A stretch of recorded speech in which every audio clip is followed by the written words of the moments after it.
আসসালামু আলাইকুম। হাইতু সাবার রাজদার আলম চতুর্থ খণ্ড হইতে বলা হইতে সবর সর্বপ্রকার রোগের ওপর সবর করা রসুল্লাহ সাল্লামের জ্বর যন্ত্রণায় সবর। হজরত আবু সাঈদ আদান হইতে বর্ণিত আছে যে তিনি একবার রসুল্লাহ সাল্লামের ঘরে প্রবেশ করিয়া দেখিলেন তিনি জয়াকান্ত ও শরীর মুবারকের উপর চাদর জড়ায় আছেন। তিনি চাদরের উপর হাত রাখিয়া বলিয়া উঠিলেন, কি তীব্র জ্বর ইয়া রসুল্লাহ। রসুল্লাহ সাল্লাম বলিলেন, এইভাবে আমাদের উপর বালা মুসিবতকে কঠিন করা হয় এবং আমাদের সবকে দ্বিগুণ করিয়া দেওয়া হয়। তারপর তিনি জিজ্ঞাসা করেন, ইয়া রসুল্লাহ, সর্বাধিক কঠিন বালা মুসিবত কাহাদিগকে দেওয়া হয়? রাসূলুল্লাহ সাল্লাল্লাহু আলাইহি ওয়াসাল্লাম বলিলেন, নবীগণকে। তিনি জিজ্ঞাসা করলেন, তারপর কাহাদিগকে? বলিলেন, আলেম দিগকে। জিজ্ঞাসা করলেন, তারপর কাহাদিগকে? বলিলেন, নেক লোক দিগকে। এমনকি পূর্বে তাহাদের কথা হুকুম দ্বারা এইরূপ আক্রান্ত করা হইত যে উহাতে তাহার মৃত্যু হইয়া যাইত, আর কাউকে এইরূপ অভাবগ্রস্ত করিয়া দেওয়া হইত যে সে সাধারণ জুব্বা ব্যতীত পরিধানে কিছু পাইত না। তথাপি তোমাদের কেউ দান করিয়া যে পরিমাণ আনন্দিত হইয়া থাকে, তারা মুসিবত গ্রস্ত হইয়া তদপেক্ষা অধিক আনন্দিত হইত। কানাস। হজরত আবু ওবাদা ইবনে হুযাইফা রাদিয়াল্লাহু আনহু তার ফুফু হজরত ফাতেমা রাদিয়াল্লাহু আনহাকে রহিতে বর্ণনা করিয়াছেন যে তিনি বলেছেন, আমরা কতিপয় মহিলা রাসূলুল্লাহ সাল্লাল্লাহু আলাইহি ওয়াসাল্লামকে দেখিতে গেলাম। তিনি জ্বরাক্রান্ত ছিলেন। একটি মগের ভিতর পানি ভরিয়া গাছের সহিত ঝুলিয়া দিতে বসিলেন এবং তিনি উহার নিচে শয়ন করিলেন।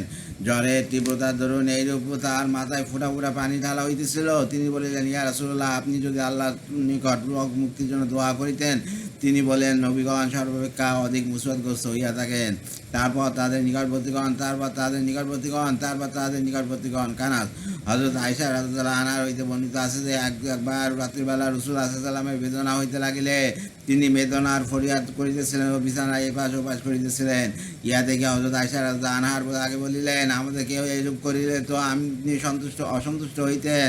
তিনি বললেন, মুমিনগণের সহিত এইরূপ বিপদ আপদ রোগ শোকের দ্বারা করতা করা হইয়া থাকে।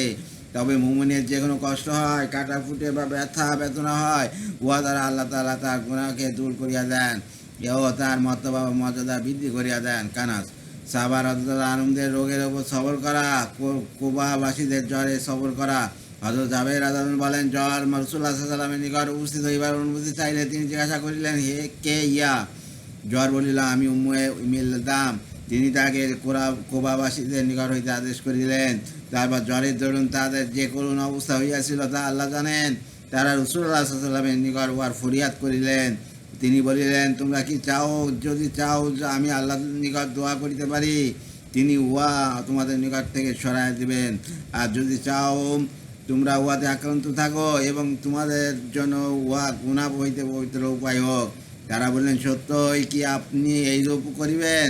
তিনি বললেন, হ্যাঁ। তারা বললেন, তবে থাকো।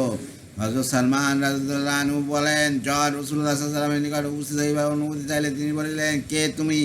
জ্বর বলিল, আমি জ্বর। গোস্ত ছিঁড়িয়া লও, রক্ত চুষিয়া লও। তিনি বলিলেন, কুবাবাসীদের নিকট যাও। জ্বর তাদের নিকট চলিয়া গেল। তারপর কোবাবাসীগণ পশুপণ্ড ফেকাসে চেহারা লইয়া রাসূলুল্লাহ সাল্লাল্লাহু আলাইহি ওয়াসাল্লামের খেদমতে উপস্থিত হইলেন। জ্বরের বিরুদ্ধে তার নিকট নালিশ জানাইলেন। তিনি বলেন, তোমরা কি চাও? যদি চাও আমি আল্লাহর নিকট দোয়া করিতে পারি, তিনি উহা তোমাদের ওপর হইতে দূর করিয়া দিবেন। আর যদি চাও উহাকে যেমন কাছে থাকতে দাও, তোমাদের অবশিষ্ট গুণাগুলি মোচন করিয়া দিবে। তারা বলেন, ইয়া রাসূলুল্লাহ, উহাকে কেমন আছে থাকতে দিন বিদা। হযরত আবু হুরায়রা রাদিয়াল্লাহু বলেন, জ্বর রাসূলুল্লাহ সাল্লাল্লাহু আলাইহি ওয়াসাল্লামের নিকট আসিয়া বলিল, ইয়া রাসূলুল্লাহ, আপনি আমাকে আপনার সর্বাধিক প্রিয় কওমের নিকট অথবা বলিল সর্বাধিক প্রিয় সাহাবীদের নিকট প্রেরণ করুন। তিনি বলিলেন, আনসারদের নিকট যাও। জ্বর তাদের নিকট গেল এবং তাদেরকে কাইল করিয়া দিল। তাহারা রাসূলুল্লাহ সাল্লাল্লাহু আলাইহি ওয়াসাল্লামের খেদমতে উপস্থিত হয়ে আরজ করেন, ইয়া রাসূলুল্লাহ, আমাদের উপর জ্বরের আক্রমণ হইয়াছে, সেবা লাভের দোয়া করুন। তিনি তাদের জন্য দোয়া করিলে উহা দূর হইয়া গেল। একজন মহিলা আসিয়া বলিল, ইয়া রাসূলুল্লাহ, আমার জন্য দোয়া করুন, কারণ আমিও আনসারদের মধ্যে একজন। সুতরাং আমার জন্য দোয়া করুন, যেমন তাদের জন্য করিয়াছেন। রাসূলুল্লাহ বললেন, তোমার নিকট কোনটা অধিক প্রিয়? আমি তোমার জন্য দোয়া করি আর উহা দূর হইয়া যাক, না তুমি সবর করিবে আর তোমার জন্য বেশ অজীব হইয়া যাবে। মহিলা বলে, না, খোদার কসম, ইয়া রাসূলুল্লাহ, আমি সবর করিব। এই কথা 3 বার বলিল। তারপর বলিল, খোদার কসম, আমি কোনো মূল্যে তার বেহেশতের বিনিময় করিব না। পিতা। এক যুবকের জ্বরে সবর করা। হযরত আয়েশা রাদিয়াল্লাহু আনহা বলেন, এক যুবক রাসূলুল্লাহ সাল্লাল্লাহু আলাইহি ওয়াসাল্লামের সহিত উঠা বসা করিত। একবার তাকে অনুপস্থিত দেখিয়া জিজ্ঞাসা করিল, কি ব্যাপার, অমুককে দেখিতে পাইতেছি না? লোকেরা বলিলেন, তার জ্বর হইয়াছে। তিনি বললেন, চলো তাকে দেখিয়া আসি। তিনি যখন ঘরে প্রবেশ করলেন যুবকটি কাঁদে উঠিল। নবী করিম সাল্লাহ সাল্লাম তাকে বললেন, কাঁদিও না, জিবরাইল আলাইহিস সালাম আমাকে সংবাদ দিয়েছেন যে জ্বর আমার উম্মতের জাহান্নামের অংশ, অর্থাৎ দুনিয়াতে জ্বর হইলে আখিরাতে জাহান্নামে জড়িত হইবে না। হযরত আবু বকর রাদিয়াল্লাহু আনহু সবর করা। হযরত আবু সাফর রহমতুল্লাহ বলেন, হযরত আবু বকর রাদিয়াল্লাহু আনহু অসুখের সময় কতিপয় লোক তাকে দেখিতে গেল এবং তারা বলিল, হে রাসূলুল্লাহ সাল্লাল্লাহু আলাইহি ওয়াসাল্লামের খলিফা, আপনাকে দেখাবার জন্য কোনো ডাক্তার ডাকিব কি? তিনি উত্তর দিলেন, ডাক্তার আমাকে দেখিয়াছেন। তারা জিজ্ঞাসা করিল, তিনি আপনাকে কি বলিয়াছেন? বললেন, তিনি বলিয়াছেন, আমি যা ইচ্ছা করিয়া থাকি। কানাস। হযরত আবু দারদা রাদিয়াল্লাহু আনহু সবর করা। মুআবিয়া ইবনে কাউকুরা রহমতুল্লাহ বলেন, হযরত আবু দারদা রাদিয়াল্লাহু আনহু অসুস্থ হইলে তার সমীকরণ দেখিতে আসিলেন। তারা জিজ্ঞাসা করেন, হে আবু দারদা, আপনার অসুখ কি? তিনি উত্তর দিলেন, আমার গুনাহের অসুখ। তারা জিজ্ঞাসা করলেন, আপনার কিসে আগ্রহ? তিনি বলিলেন, বেহেশতের আগ্রহ রাখি। তারা বলিলেন, আপনার জন্য কোন ডাক্তার ডাকিব কি? তিনি বলিলেন, তিনি অর্থাৎ ডাক্তারই তো আমাকে শোয়াছেন। আবু নয়। হযরত মুআয রাদিয়াল্লাহু আনহু পেলেক রোগেও সবর করা। হযরত আব্দুল্লাহ ইবনে গানম রহমতুল্লাহ বলেন, শাম দেশে যখন পেলেক রোগ দেখা দিল তখন হযরত আমর ইবনে আস রাদিয়াল্লাহু আনহু, এই পেলেক রোগটি একটি আযাব, সুতরাং তোমরা এই হইতে ময়দান ও পাহাড়ের দিকে পলায়ন করো। হযরত সুরাবিল ইবনে হাসান রাদিয়াল্লাহু আনহু এর নিকট সংবাদ পৌঁছাইল যে তিনি রাগান্বিত হইলেন এবং বলিলেন, আমর বিন আস মিথ্যা বলিয়াছে। আমি যখন রাসূলুল্লাহ সাল্লাল্লাহু আলাইহি ওয়াসাল্লামের সঙ্গ লাভ করিয়াছি তখন আমর তার পরিবারের হারানো উট হইতে অপেক্ষা অধিক পদস্থ ছিল। এই পেলেক তোমাদের নবীর দোয়া, তোমাদের রবের রহমত ও তোমাদের পূর্বেকার নেক লোকদের মৃত্যু রোগ। হযরত মুআয রাদিয়াল্লাহু আনহু নিকট এই সংবাদ পৌঁছাইলে তিনি বলিয়া উঠিলেন, হায় আল্লাহ, মুআযের পরিবারকে উহা হইতে পূর্ণ অংশ দান করুন। সুতরাং তার দুই মেয়ে এই পেলেক রোগে ইন্তেকাল করিলেন। তারপর তার ছেলে আব্দুর রহমান আক্রান্ত হইলেন। তিনি পিতাকে সম্বোধন করিয়া বলিলেন, অত সত্য আপনার রবের পক্ষ হইতে, সুতরাং আপনি কখনোই সংশয়ীদের অন্তর্ভুক্ত হইবেন না। পিতা উত্তরে বলিলেন, তুমি ইনশাআল্লাহ আমাকে ধৈর্যশীলদের অন্তর্ভুক্ত পাইবে। তারপর হযরত মুআয রাদিয়াল্লাহু আনহু আক্রান্ত হইলেন। তার হাতের পৃষ্ঠে এই রোগ দেখা দিল। তিনি বলিতে লাগলেন, ও আমার নিকট লাল উটের পাল অপেক্ষা অধিক প্রিয়।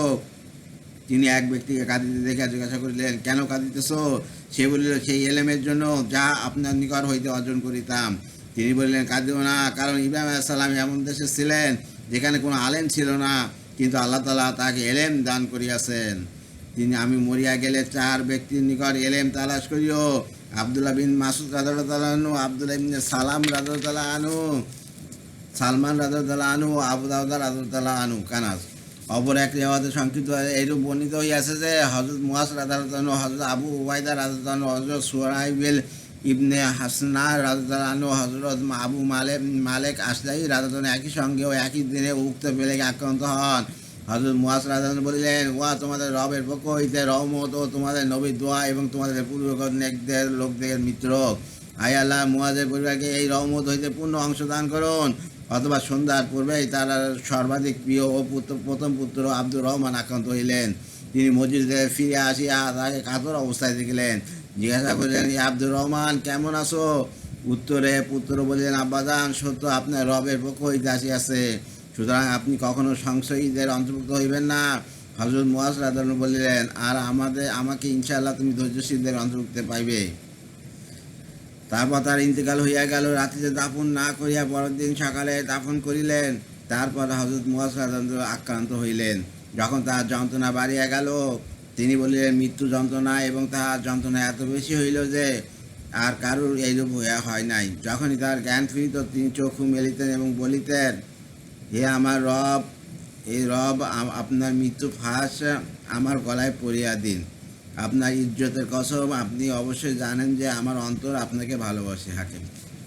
আল্লাহ।